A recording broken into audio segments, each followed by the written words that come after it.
तो एवरीवन, हम लोग आज जो करंट अफेयर्स का सेशन लाए हैं ये बहुत ही इम्पोर्टेंट सेशन है। देखिए, करंट अफेयर्स पढ़ने के तरीके होते हैं, या तो फिर पुराने जो करंट अफेयर्स है उसको मंथली पढ़िएगा। अगर मंथली करंट अफेयर्स छूट चुकी है तो फिर इनको टॉपिक वाइज की बार कीजिएगा तो वो ज़्यादा बेहतर रहते हैं। तो इसी क्रम में हम लोग टॉपिक वाइज कवर कर रहे हैं, जैसे कि कल स्पोर्ट जितना भी हुआ 6 महीने के अंतर्गत वो कवर किया। इसके बाद आज हम लोग इंडेक्स रैंकिंग संबंधित वीडियो लाए हैं, जिसके 2 पार्ट होंगे। पहला पार्ट आज आया है, अगला पार्ट नेक्स्ट आएगा, ठीक है। और इसमें जो हम रैंकिंग की बात करेंगे वो डिफरेंस रैंकिंग इंडेक्स से होंगे। कहने का मतलब है कि हर तरीके की रैंकिंग तो दिखाई देती है, कुछ छुपी हुई रैंकिंग होती हैं जो एग्जाम में आ जाती हैं, तब हम लोग सोचते हैं कि ये क्वेश्चन कहाँ से आ गया। तो इसी क्रम में हम लोग आगे बढ़ते हैं और अपने सेशन को स्टार्ट करते हैं। तो यहाँ पर जो सबसे पहले हम लोग लाए हैं, वहाँ पर लिखा हुआ है QS best student cities ranking 2026 summary, यानी कि हम लोग उस वाली सिटी को रैंक कर रहे हैं जहाँ पर किसी विद्यार्थी को रहने के लिए सबसे आसान है, यानी कि सबसे सस्ता है। पूरे दुनिया में जिस जगह पर विद्यार्थी यानी कि स्टूडेंट जाकर रह सकते हैं, ऐसा शहर देख रहे हैं जो कि रहने के लिए स्टूडेंट के लिए सबसे सस्ता हो। तो पूरी दुनिया में जो सर्वे हुआ QS संस्था द्वारा, उसमें सबसे पहले जो निकला है तो वो निकल के आया है दिल्ली। दिल्ली जो है वो दुनिया का सबसे सस्ता शहर बना हुआ है स्टूडेंट के रहने के लिए। भारत के 4 अन्य शहरों की रैंकिंग में सुधार हुए, लेकिन दिल्ली पूरे वर्ल्ड में सबसे नंबर टॉप पे आ गया। उसके साथ मुंबई, बेंगलुरु, चेन्नई, इनकी भी रैंकिंग में क्या हुआ, सुधार हुआ। मुंबई की जो रैंकिंग है वो 98 निकली। बेंगलुरु की जो रैंकिंग है वो 108वीं है, जबकि चेन्नई की रैंकिंग की बात की जाए तो वो कितना निकली, 128वां। तो पूरे दुनिया में दिल्ली की रैंकिंग की बात करें तो वो 1 नंबर है। मुंबई की रैंकिंग 98 है, बेंगलुरु की रैंकिंग 108 है, चेन्नई की रैंकिंग 128 है, ठीक है ना। यही बात हमें इस चीज़ से ध्यान रखनी है। अब हम लोग अगले क्वेश्चन पे चलते हैं। यहाँ पर जो प्रश्न लिखा गया है उस प्रश्न को हम लोग पढ़ते हैं। तो यहाँ पर जो प्रश्न लिखा है वो लिखा है, नीति आयोग द्वारा जारी नॉर्थ ईस्ट SDG इंडेक्स। इस इंडेक्स की बात हो रही है, किसकी, SDG इंडेक्स। SDG इंडेक्स को हम लोग सतत विकास लक्ष्य के नाम से जानते हैं हिंदी में, इंग्लिश में सस्टेनेबल डेवलपमेंट के नाम से इसको जाना जाता है। तो ये किस जगह की बात हो रही है, नॉर्थ ईस्ट के SDG इंडेक्स की बात हो रही है। 2023-24 में सबसे अधिक स्कोर किसने प्राप्त किया।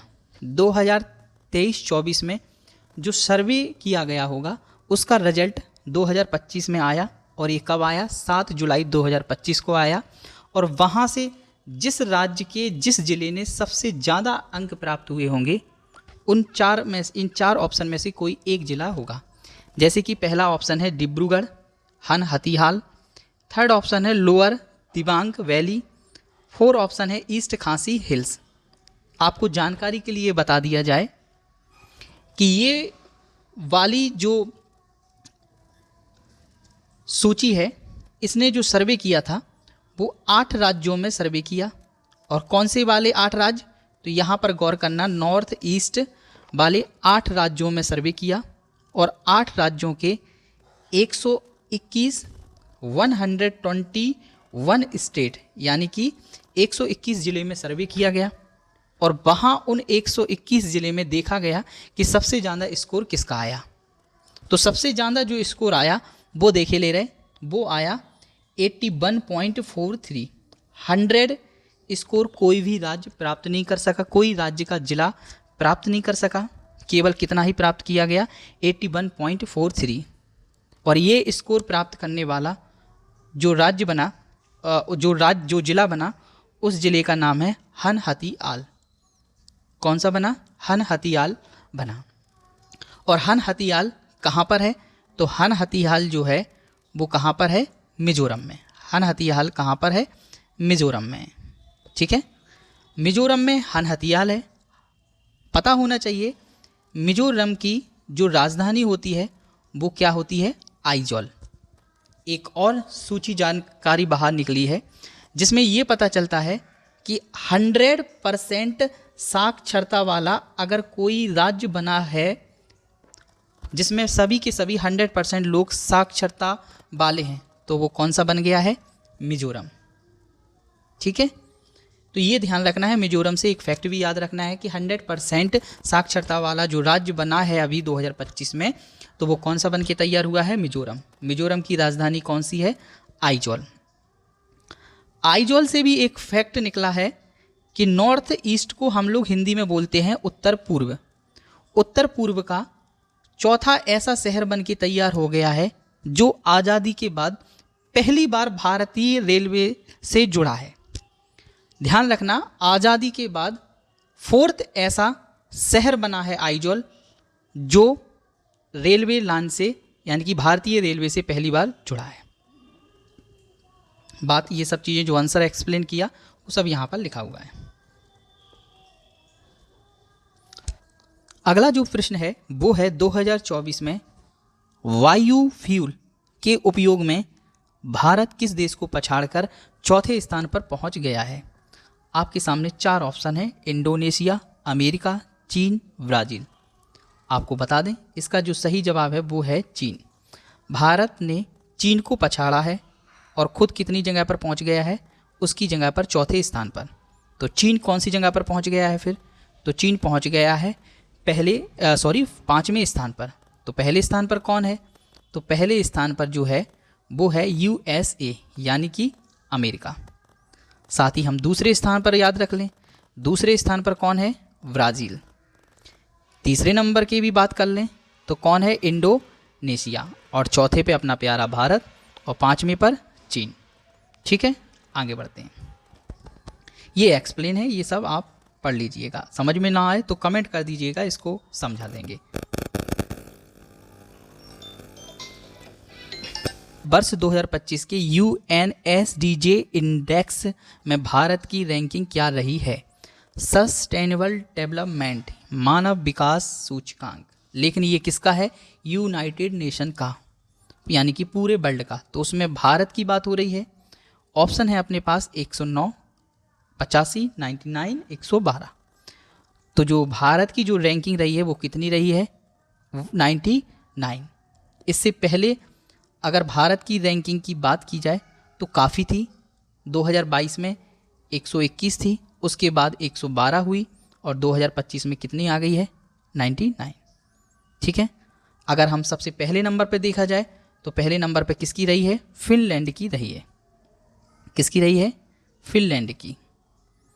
अगला प्रश्न पे आती है, ये उसी से संबंधित लिखी है जानकारी। अगला प्रश्न है, हुरन ग्लोबल यूनिकॉर्न इंडेक्स 2025 में भारत का स्थान कौन सा रहा है। तो इसका अगर हम देखा जाए तो इसका कौन सा स्थान रहा है, 3rd स्थान रहा है।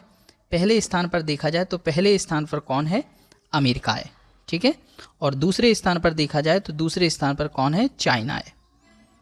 ठीक है, और यूनिकॉर्न कंपनी की बात की जा रही है तो यूनिकॉर्न कंपनियाँ वो हो जाती हैं जिनका व्यापार देखा जाता है कि 1 मिलियन ट्रिलियन इस टाइप से देखा जाता है कि 1 बिलियन से ज़्यादा होता है तो वो यूनिकॉर्न हो जाती है। भारत में 4 ही ऐसी जो हैं जो यूनिकॉर्न बनी हैं, जैसी कि कौन सी है, जरोता है, ड्रीम 11 है और रोजोवे।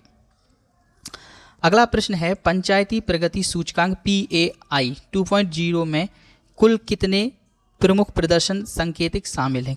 कुल मिलाकर इस प्रश्न में ये पूछा जा रहा है कि कितने मापदंड शामिल हैं जिसको नापतोल करके इस सूचकांक में हम लोग निकालते हैं। तो उसका आंसर है सी, 147 माप शामिल हैं जिसके आधार पर हम इस सूचकांक की गणना करते हैं। अगला यहाँ पर एक जानकारी बताई जा रही है कि अगर इंडिया में देखा जाए तो मेट्रो नेटवर्क में इंडिया पूरे वर्ल्ड में कौन से नंबर पर आ गया है, 3rd नंबर पर। मेट्रो के क्षेत्र में इंडिया जो है वो कितने नंबर पे आ गया है, 3rd नंबर पे। ठीक है, और इस नक्शे में ये बताया जा रहा है कि कौन कौन सी जगह पर इंडिया में मेट्रो चलती हैं। तो ये यूपी वाला हिस्सा है, ये दिल्ली है, गुड़गांव है, अहमदाबाद है, मुंबई है, पुणे, बेंगलुरु, कोच्चि, चेन्नई, हैदराबाद, नागपुर, कोलकाता। ये यहाँ पर कितने किलोमीटर में ये चलती है मेट्रो, ये सब लिखा है। यहाँ जयपुर है, यहाँ नवी मुंबई है, और इंदौर में 2025 में नरेंद्र मोदी ने मेट्रो का उद्घाटन किया है। अगला क्वेश्चन है, हाल ही में प्रकाशित global data centre market comparison report 2025 के अनुसार निर्माणाधीन डेटा सेंटर क्षमता के मामले में मुंबई की वैश्विक रैंक कितनी है। तो मुंबई की जो वैश्विक रैंक है वो पूछी जा रही है। तो मुंबई की जो वैश्विक रैंक है वो कौन सी आई है, 6वें नंबर की। ठीक है, और ये वाली जो रैंक है पूरे एशिया में अगर देखी जाए तो पूरे एशिया में ये वाली जो रैंक है वो कौन सी है, पहली। आगे बढ़ते हैं। अगला प्रश्न है, QS वर्ल्ड यूनिवर्सिटी रैंकिंग 2026 लिखा है में भारत का शीर्ष स्थान प्राप्त करने वाला संस्थान कौन रहा। तो कौन सा संस्थान रहा है, तो इसका आंसर है ये सी नंबर का IITD, Indian institute of technology Delhi. इसको ध्यान रखिएगा। ये स्टैटिक जीके का है, डेली डलता है। अगर आप इसी तरीके की और भी जानकारी हासिल करना चाहते हैं तो चैनल को सब्सक्राइब कीजिएगा, लाइक कीजिएगा और शेयर भी कीजिएगा। थैंक यू देखने के लिए।